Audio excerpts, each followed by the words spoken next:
Súper. Bueno, hoy día, como, tal como decía Aníbal, hoy día, rehabilitación motora en pacientes que tengan COVID-19 en cuidados paliativos. La rehabilitación y los cuidados paliativos están bastante unidos. Y el diagnóstico de los pacientes que tienen cáncer se ve muy beneficiados por la rehabilitación y se da en muchos momentos, desde el diagnóstico donde se trabaja con los pacientes en la prehabilitación, después se hace, ¿cierto?, restauración, la rehabilitación de soporte y también la rehabilitación paliativa, que hoy en día la idea es que parta lo más precoz posible, que se deriven precozmente estos pacientes a las unidades de cuidados paliativos y por ende que puedan tener la rehabilitación. El ejercicio promueve muchas mejoras significativas en los resultados de los pacientes, ¿ya? Son beneficios muchas veces funcionales y en algunas poblaciones ya ha estado muy estudiado que el ejercicio en el también un impacto en la supervivencia de los pacientes y también que estos ejercicios, esta rehabilitación es segura de realizar independiente del tipo de cáncer que el paciente tenga. El ejercicio siempre va a generar beneficios antes, durante y después del tratamiento del cáncer, hasta en las etapas finales de cuidados paliativos, incluso en las etapas de fin de vida. Todos los tipos de cáncer se ven beneficiados. Hay muchas deficiencias que vamos a ver en los pacientes con cáncer en cuidados paliativos que tienen una tremenda similitud con los pacientes o los síntomas que presentan los pacientes que tienen COVID. Por eso es tan interesante ver esta unión de los pacientes en cuidados paliativos con el tema de la pandemia.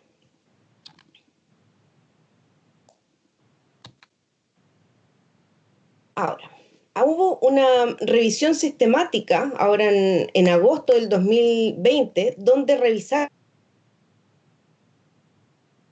la pandemia en los pacientes que iban a sobrevivir de cáncer o que sobrevivían efectivamente de cáncer. Y vieron algo que todos sabemos que está pasando y que en los próximos tiempos va a seguir aumentando, que es que el paciente que tiene cáncer por este mismo hecho de la pandemia ha visto retrasados sus tratamientos, retrasados los tratamientos como radioterapia, quimioterapia e incluso la cirugía, ¿ya? Y en esta revisión sistemática daban un especial énfasis. Se retrasaba la cirugía, era muy importante que el paciente partiera con prehabilitación durante la pandemia para que cuando ya llegara el paciente a operarse de su cáncer, pudiera estar más apto para el tratamiento, para poder minimizar la morbilidad y la mortalidad. El ejercicio físico es importante mantenerlo, pero también el apoyo nutricional, el manejo de las comorbilidades, la salud y todos estos factores psicosociales que se ven afectados a estos pacientes. Ahora, para hacer la prehabilitación, siempre es importante tener estas estrategias para minimizar el riesgo de transmisión de COVID-19, ya sea de los equipos que van a la casa o que el paciente tiene atención ambulatoria. Siempre es importante tener esta disminución de la transmisión del virus. Bueno, todos sabemos que coronavirus partió en Wuhan en diciembre del 2019, de ahí se reportaron los primeros cánceres, los primeros casos. 73 días después llegó el primer caso a Chile, ¿ya? Y esto obviamente tuvo un gran impacto sanitario para los equipos de salud, para el sistema de salud en general, y se vieron coartadas muchas prestaciones también, incluso hablando de lo que es rehabilitación. Era un virus nuevo que no sabíamos cómo iba a ir evolucionando. Teníamos el gran ejemplo de Europa que ellos iban pasando y nosotros íbamos un poco a la expectativa haciendo para nosotros poder replicar las buenas prácticas. Y vimos que el coronavirus cursaba habitualmente con una enfermedad leve, en un 80% de los casos, y con enfermedad grave o crítica en un 20% de los casos. Y de estos casos, alrededor del 5 o 6% necesitaba hospitalización en las UCI, ¿ya? Ahora, el manejo de la enfermedad leve implicaba también el tema del confinamiento, ¿ya? Y eso, la movilidad y quedarse en casa. Pero ese quedarse en casa implicaba otros costos, por ejemplo, el de moverse menos, a veces aumentar los dolores musculares o articulares, mayores riesgos a veces de trombosis venosa profunda por la poca movilidad y con un mayor compromiso funcional. Y aquí es muy interesante ver dos grupos o dos factores de riesgo que hay grandes con el tema del coronavirus, que son los pacientes que tienen grupo de pacientes que son adultos mayores. Nosotros tenemos más de un 61% de los pacientes en cuidados paliativos que son mayores de 65 años. Es un tremendo grupo que tienen este factor de riesgo adosado, aparte del cáncer, el tener la edad. Y estos dos factores, con el confinamiento, van a repercutir directamente en que estos pacientes tengan un mayor compromiso funcional. Y este otro grupo de pacientes que va a UTI con respiratorio mucho mayor, ellos presentan secuelas funcionales hasta por 5 años. ¿Ya? Eso es muy importante de considerar. Y acá podemos ver un poco el flujograma de los pacientes con COVID, ¿cierto? Los que cursan con distrés respiratorio pueden ir a la UCI, después pasar a la UTI y después también pasar a otra unidad de menor complejidad. Habitualmente están entre 7 y 15 días acá, después pasan UPC y también pueden estar entre 7 y 15 días. Y también tenemos posterior al alta, ya cuando el paciente dejó de ser agudo y subagudo, entra ya en la categoría de posagudo o post-COVID. Y ahí tenemos varias formas de intervenir. Por ejemplo, hay rehabilitación en la atención primaria que podría ser dada en forma presencial, con todos los cuidados que hay que tener.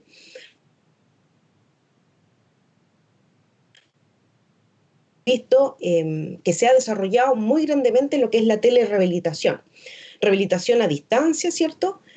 Donde los equipos pueden intervenir en las casas de los pacientes y continuar y permitir que se continúe la rehabilitación. Y también hay hospitalizaciones domiciliarias que también van con los equipos de rehabilitación a la casa. Y rehabilitación en base comunitaria.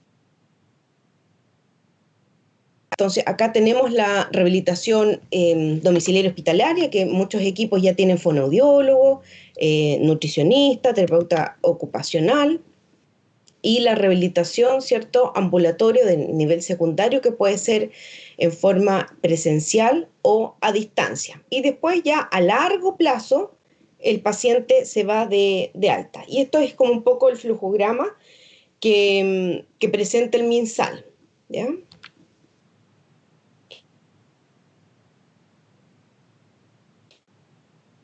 En este grupo de los pacientes que estaban en UCI y en cuidados mucho más severos, fueron estudiados, ¿cierto? Un grupo de una corte longitudinal y se publicó en el New England Journal of Medicine y evaluó el comportamiento a largo plazo del síndrome de distrés respiratorio agudo. Y se realizó en 109 personas sobrevivientes, pero que no tenían antecedentes de rehabilitación. ¿Ya? Hoy en día las UCI están equipadas con equipos de rehabilitación y estos pacientes se intervienen. El estudio mostraba que los niveles funcionales eran menores así y también presentaban síndromes de problemas, digamos, de salud mental. Y también está el tema del reintegro laboral, que estos pacientes se evaluaron, ¿cierto?, 2 años después del alta de las UCI, que pudieron lograr reinsertarse en su trabajo, pero hay otros que lo lograron entre 3 y 5 años después del alta, incluso hablando de sus estudios, ¿ya? Por lo tanto, aquí la evidencia es que si se le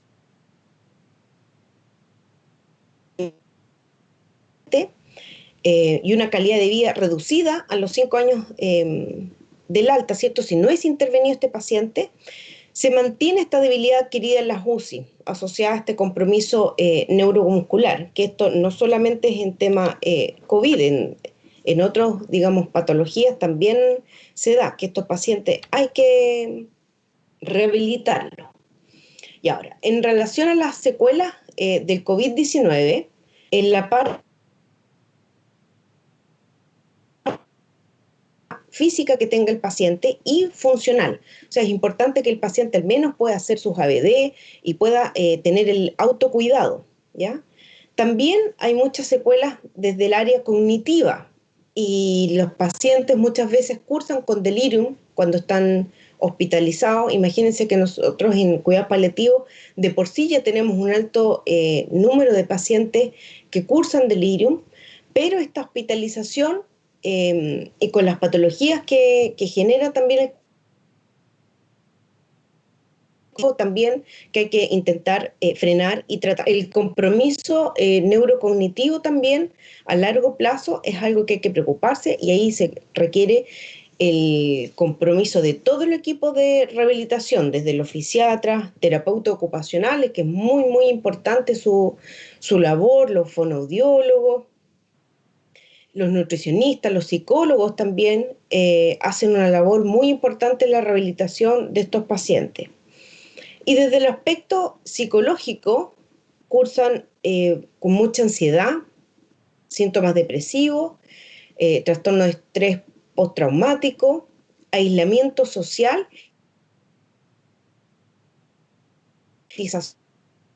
y eso lo vemos a todo nivel, ya sea incluso en funcionarios de salud, ¿cierto? Pacientes, independientes que sean o no, de cuidados paliativos. Esto es algo que uno ve frecuentemente. Y dentro de los síntomas persistentes que tenemos en los pacientes que han cursado con COVID, tenemos la fatiga, que la fatiga ya es un tema para los pacientes en cuidados paliativos muy importante. Casi un 80% de los pacientes,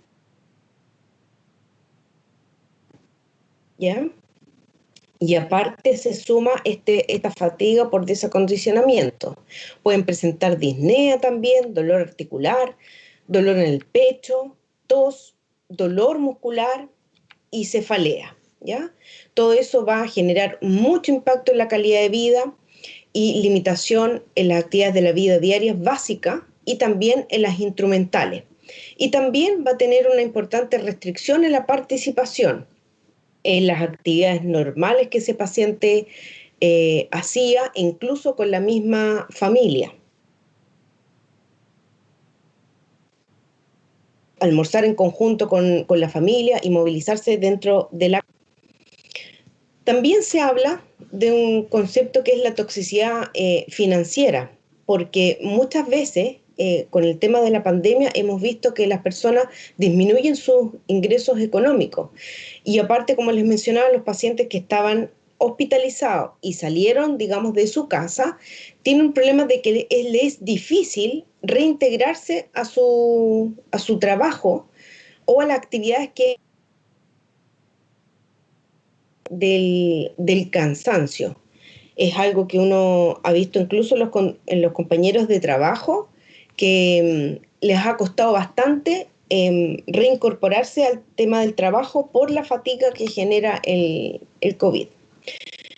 Y en relación a la rehabilitación, la OMS en esta pandemia ya dijo que los servicios de rehabilitación deben ser considerados como un elemento crítico en las situaciones de pandemia. Pero ¿qué es lo que vemos en la realidad? Por lo menos lo que hemos visto también acá en Chile, que se toman medidas, ¿cierto? Y habitualmente se desmantelan los servicios de rehabilitación para cubrir otras necesidades.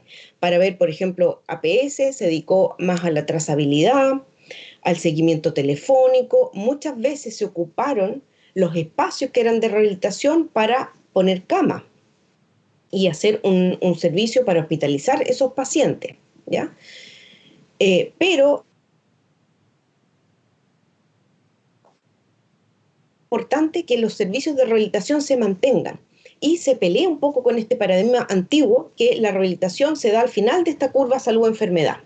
Entonces, si no está muy mal, ¿cierto? No se trabaja con la rehabilitación precoz y desde el inicio, que es la que da mejores resultados para el paciente y mejora la calidad de vida y mejora funcionalmente. Ahora, los principios de la rehabilitación en COVID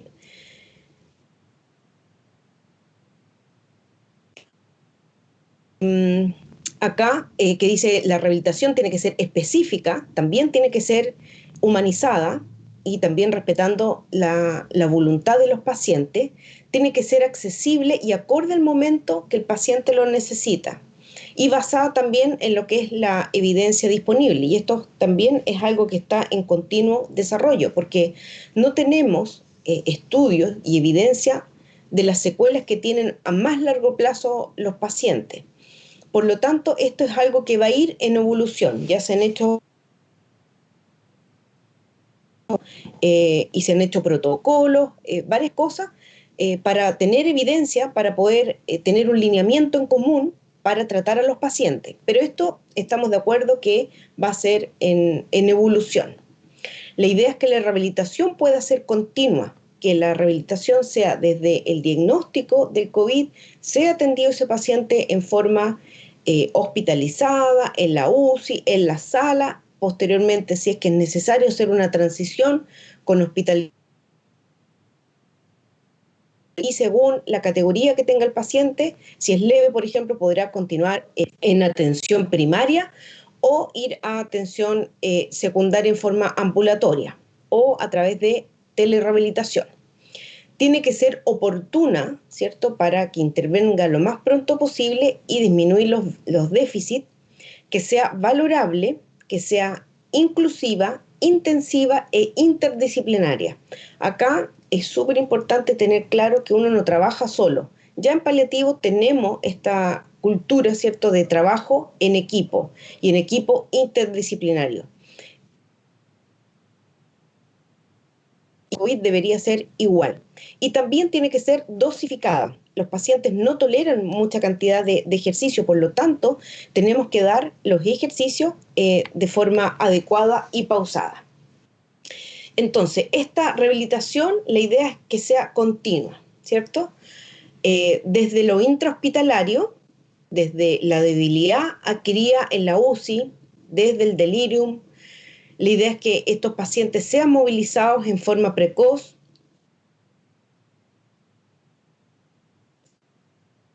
que son también intubados, que requieren rehabilitación posterior o los que le hacen traqueostomía. Y también la terapia nutricional cobra un rol muy importante en estos pacientes. Y ambulatoria podemos verlo a través de la hospitalización domiciliaria, como comentábamos, ambulatoria o la atención primaria. Los objetivos que vamos a tener a corto plazo va a ser disminución de la sintomatología, de abordar a nuestros pacientes en cuidados paliativos. Nos enfocamos en la sintomatología para disminuir su carga, digamos, y mejorar la calidad de vida. Y ahí las más importantes son disnea, fatiga y lo que mencionábamos anteriormente. Y a largo plazo la idea es que el paciente sea más funcional, mejore la calidad de vida y también mejore su participación, teniendo en cuenta, ¿cierto?, que muchas veces de mantener la funcionalidad es un tremendo desafío, porque nosotros muchas veces sabemos que el paciente está en una meseta y después su funcionalidad decae, pero lo importante es que ese decaimiento o esa baja en la curva sea lo más lento posible. Y en general las recomendaciones previo a la atención, por ejemplo, si este paciente lo vamos a ver en forma ambulatoria, ojalá que sea en un área de la zona, digamos, porque según los metros cuadrados que tenga el área que vamos a trabajar, hay un máximo de personas que puede ser atendida, incluyendo a los tratantes. Los equipos que se compartan tienen que ser higienizados, ya sean las pesas, las mancuernas, la pelota, todo lo que el paciente toque tiene que ser higienizado entre cada paciente. El uso obligatorio de parte del paciente como de los tratantes, ya sea pechera si tenemos un contacto estrecho con él, la mascarilla, escudo facial o las antiparras. Y también para disminuir tanto la gente que esté en el gimnasio o donde estamos tratando a este paciente, la idea es poder apoyarse en cosas cercanas, tener o las barras paralelas o tener algún aditamento donde este paciente se pueda apoyar para evitar riesgo de un paciente que esté muy, obviamente vamos a tener que intervenirlo con un cuidador. Pero si no, se puede hacer los ejercicios con apoyo, por ejemplo, con una silla, pero apoyada en la pared para dar más estabilidad y que el paciente se pueda afirmar. Y en relación a la telerehabilitación, primero siempre darle información clara al paciente. También explicarle que si es en forma presencial, contagio de COVID. Por lo tanto, se explica la forma de trabajar, se explica qué programas se van a ocupar. Nosotros nos recomiendan, ¿cierto? Vía Zoom o Meet puede ser la intervención a través de telerehabilitación. En la casa el paciente es muy importante que esté acompañado por el cuidador.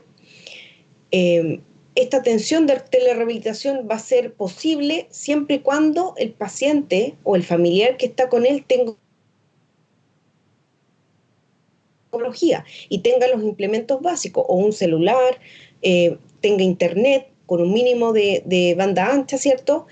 O que maneje el computador y que tenga la opción de conectarse.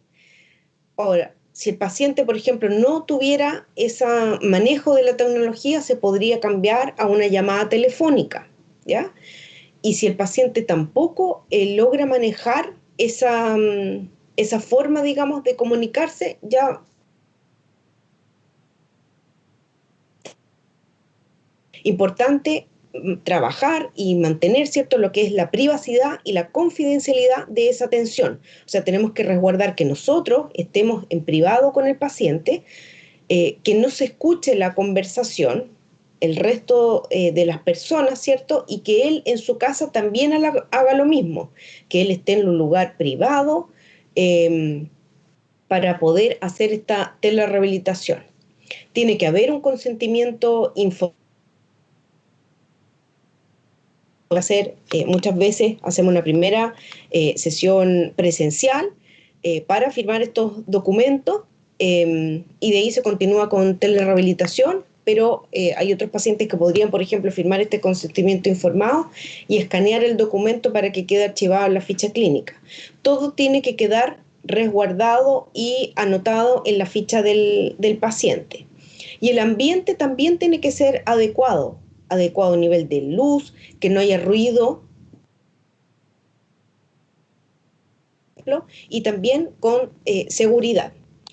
Ahora, ahora en agosto también salió este manual de aplicación de una escala de estado funcional post-COVID-19, que la kinesióloga Luz Alejandra Lorca lideró un equipo para hacer la validación de este instrumento a Chile, ¿ya? Y se hizo la traducción, la validación, y ya está disponible para ocupar, ¿ya? Y este instrumento lo que hace es categorizar un poco al paciente, aparte de hacer todas las evaluaciones funcionales de estos pacientes. Y la idea es, ellos plantean un protocolo, ¿cierto? Que esta escala se puede aplicar al alta hospitalaria, después a las 4 semanas, post-alta, a las 8 semanas y después una última evaluación a los 6 meses. Y esto va a verse reflejado en un deterioro funcional leve, moderado, de esta escala. Grado 0 a 2 es leve, el 3 es moderado y grado severo es 4. Y esto también da las sugerencias, ¿cierto?, de la modalidad de atención, donde la telerehabilitación está para los grupos de 0 a 3 y ya el grado 4, que es el más severo, tiene que ser presencial. Los otros también, si es predilección del paciente, puede ser en forma presencial.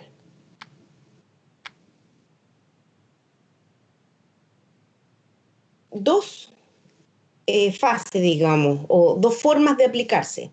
Una para la parte clínica, que esto puede ser autorreportado por el paciente con este flujograma, que en el fondo le preguntan al paciente, el mismo paciente puede contestar si puede vivir solo sin ninguna asistencia de otra persona, ¿ya?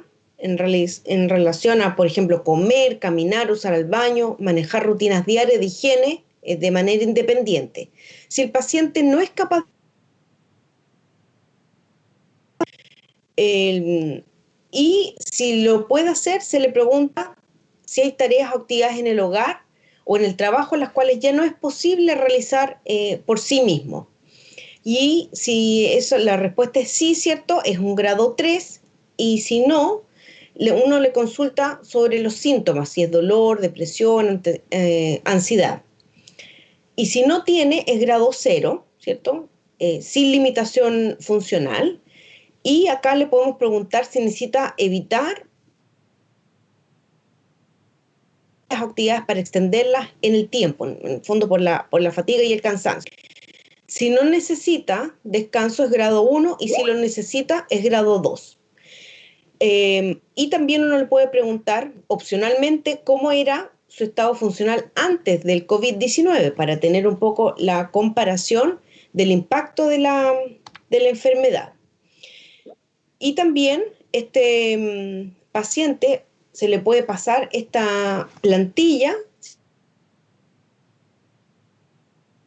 que identificación, o sea, ahí dice, por ejemplo, no tengo una limitación en mi vida diaria, ni síntomas de dolor, depresión o ansiedad. Y así va poniendo, digamos, más complicaciones hasta que sufre limitaciones severas en la vida diaria. Entonces, ¿con qué frase el paciente se identifica y va a ir marcando su grado en esta escala? Esta es una forma del autorreporte, ¿cierto? Guiada o autoadministrada por el paciente. Y hay otra forma con muchas más preguntas que son, la verdad, que tienen que ser administradas por otra persona. Y esta es, pero principalmente para estudios clínicos, ¿ya? Esta, como es mucho más acotada, se demora muy poquitos minutos y puede ser realizada por el paciente, es mucho más fácil. La intervención, entonces, kinesiológica en estos pacientes COVID va siempre a ser dependiendo del requerimiento, de lo que el paciente necesita. Y qué estado funcional va a estar. Y los programas de rehabilitación tienen que ser de al menos 6 semanas, hasta 12 semanas pueden ser. Las intervenciones siempre tienen que ser de baja intensidad y de corta duración, principalmente estas primeras 6 semanas. Y después ya se puede ir subiendo la intensidad, ¿ya? Y también la duración de las sesiones. Siempre es importante al paciente saturarlo y medir la frecuencia cardíaca. También va, por ejemplo, medir el EVA que tiene y una serie de baterías. Ahora, si el paciente está saturando menos de 90%, es importante suspender la intervención kinesiológica. Aquí también Hay algunos criterios para poder realizar la sesión de forma segura, ¿cierto? Con una frecuencia cardíaca menor a 100 latidos por minuto, la presión entre 90 y 60 y menor a 140, 190. La saturación de oxígeno ya vimos que tenía que ser mayor a 90.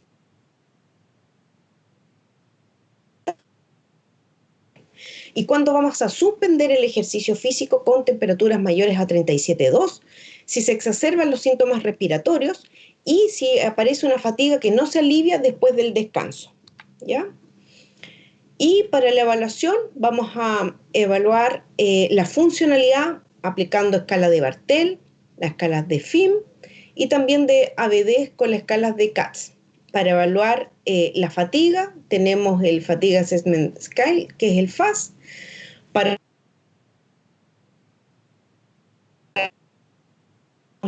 la escala del Medical Research Council, que es la que trabajamos habitualmente, para trabajar y evaluar equilibrio y marcha, se recomienda el Short Physical Performance Battery, que es bastante fácil, corto y no requiere tanta ni implementación, es en un corto periodo de tiempo y los pacientes lo toleran bastante bien. También el test de Tinetti, también el Sit-to Stand Test, que es pararse y sentarse también en un minuto. Entonces, acá, por ejemplo, tenemos la escala de independencia funcional, que es el FIM, donde evaluamos partes motoras y cognitivas, y según el grado de dependencia vamos a ver el nivel de funcionalidad, y se saca el total de los puntos. Acá tenemos la escala de cuestionario de fatiga, el FAS, ¿cierto? Donde el paciente puede ir contestando según te va a contestar nunca, algunas veces, regularmente, a menudo o siempre. Y acá está el SPPB, que es el test que le comentaba recién, que parte con un test de equilibrio. Este test tiene que aplicarse en este orden para que el paciente no se canse demasiado.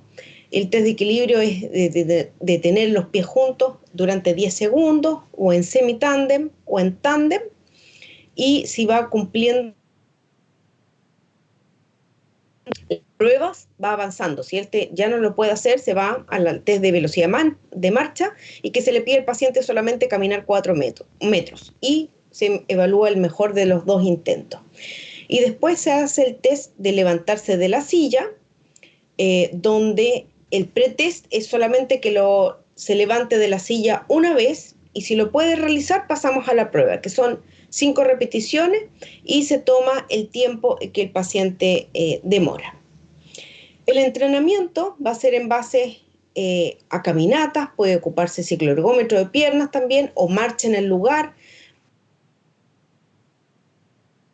La dificultad que hay partes, digamos, que también están en cuarentena, por lo tanto las salidas de la casa no pueden ser, por lo tanto se va adaptando todos estos ejercicios a las necesidades de los pacientes. Tienen que ser esfuerzos breves pero con pausas, y así evitamos también las caídas de la saturación. En los pacientes que tengan compromiso de leve a moderado, vamos a trabajar con una baja intensidad, con la escala de Borg modificado en un Borg de 5 a 6, ¿ya? Que es un mayor esfuerzo percibido con el ejercicio. La duración de las sesiones se recomienda entre 20 y 30 minutos, son sesiones cortas, y la frecuencia idealmente entre 3 y 5 sesiones a la semana, y lo mínimo que puede durar la rehabilitación de estos pacientes son 6 semanas. Ahora, en pacientes que tengan compromiso ya más severo, ellos presentan más. La idea es que se pueda recuperar la actividad funcional, y también hay que evaluar si es que requieren oxígeno y tratar de gestionarlo, ¿ya? El entrenamiento respiratorio, la idea es poder favorecer el drenaje de secreciones, si es que las hay, ¿cierto? O aumento de volúmenes pulmonares, mejorar la ventilación y mejorar también el patrón respiratorio. Y para eso tenemos ejercicios respiratorios diafragmáticos, de expansión torácica, ejercicios de uso de musculatura expiratoria con una válvula umbral o de incentivadores respiratorios, si es que el paciente necesita oxigenoterapia, y después también elongación de la musculatura del tórax, porque si no, eso también puede generar dolor, ¿ya? Y para la rehabilitación musculoesquelética, vemos que los pacientes presentan atrofia y debilidad muscular bastante severa, presentan dolor, rigidez, fatiga y muy baja tolerancia al esfuerzo. Con poquito esfuerzo se cansan mucho. Presentan movilidad reducida y desacondicionamiento físico en general. No se sienten bien posterior al esfuerzo, por eso es tan importante las pausas posteriores. También presentan dificultad para estar de pie, para tener un buen equilibrio y para caminar, y también limitaciones en las actividades de la vida diaria. Entonces, cuando en la rehabilitación musculoesquelética, la idea es que podamos manejar el dolor. ¿Para qué? Para que el dolor no se vaya a cronificar, ¿ya? Porque, o si no, empiezan muchos pacientes a dejar de mover por el problema del dolor, ¿ya? Ya sean, por ejemplo, problemas de hombro, de la zona de espalda o lumbar. Y si es que el paciente, por ejemplo, tenía dolor previo, eso también es importante de poder abordarlo. Muchos de estos pacientes vieron interrumpido, por lo tanto puede que en esta etapa se vean exacerbados también.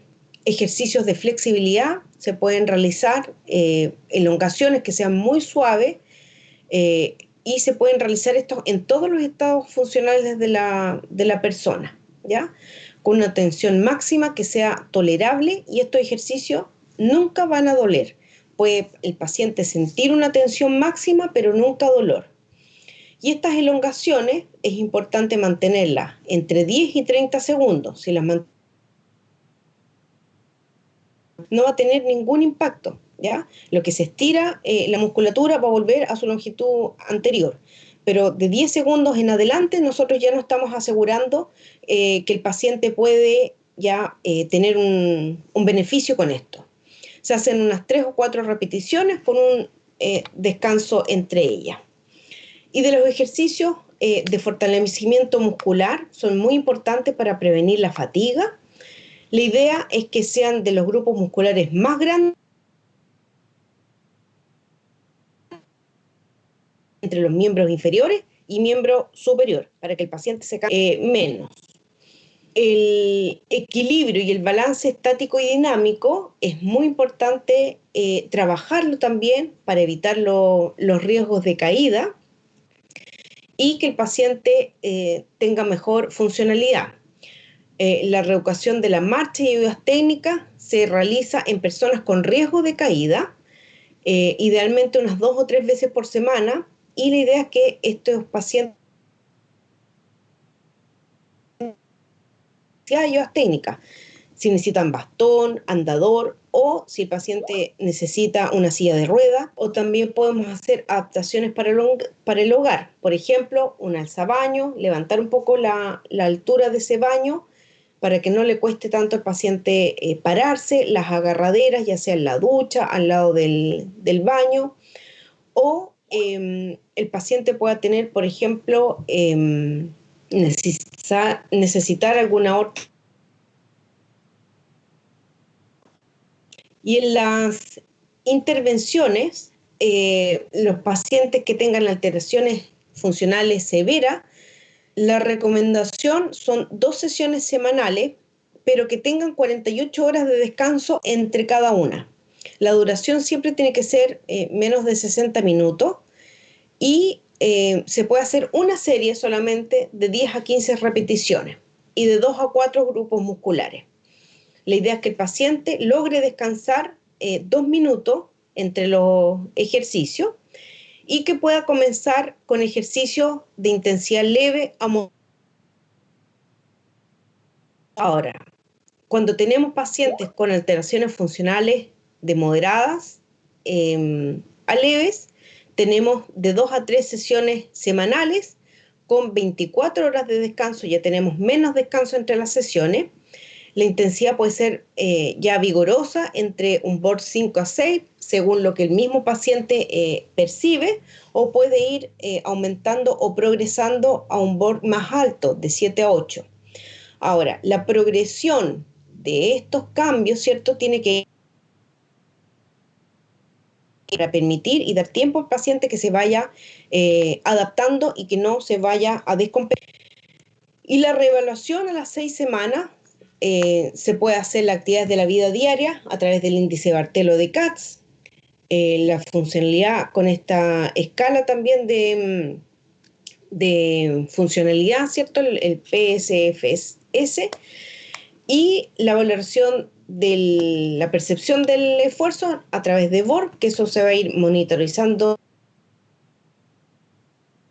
la sesión, el dolor a través de la escala numérica o la escala del dolor, los rangos de movimiento a través de ergonometría, fuerza, se sigue ocupando Medical Research Council, y para lo que es balance estático dinámico se ocupa la escala de Baird y la escala de Tinetti para ver marcha y lo que es ayudas técnicas.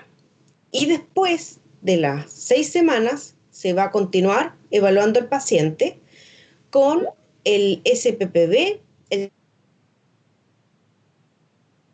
pararse y sentarse de una silla en 30 segundos y fuerza de presión de manos con dinamómetro. Habitualmente ahí tenemos los rangos entre 15 kilos para las mujeres y 27 para hombres. Y las recomendaciones de la actividad física en lo que es la pandemia, en general, para la población en general que está en cuidados paliativos o con cáncer, es muy importante seguir estas recomendaciones, porque el confinamiento, tengan cáncer o que no hayan cursado con COVID, el tema de estar sin salir del hogar y haber bajado la actividad física, o muchas personas hacían gimnasia en las sedes comunitarias o en los gimnasios o en las municipalidades, tenían cierta actividad física, que la pandemia ha ido disminuyendo esto. La idea es que se puede evitar el estilo de vida sedentario y que este ejercicio físico se pueda hacer. Las recomendaciones internacionales son de 150 minutos de intensidad moderada o 75 minutos en actividad física vigorosa, según el nivel que tenga el paciente, el nivel de función. Y estas recomendaciones son incluso para los pacientes que tienen cáncer. La idea es que el paciente logre programar descansos pequeños durante el día, hacer técnicas de ahorro de energía, organizar bien el día, ¿cierto?, pero que pueda estar de... Solamente esta es la última diapositiva que tengo, que es para mostrarles el consenso interdisciplinario. Dejo el link, que es un programa de telerehabilitación disciplinario para los pacientes de COVID, que tiene un link para profesionales y tiene para pacientes, donde hay videos de ejercicio basados en todas estas recomendaciones que vimos, que está muy, muy, muy bueno. ¿Ya? Eso era todo.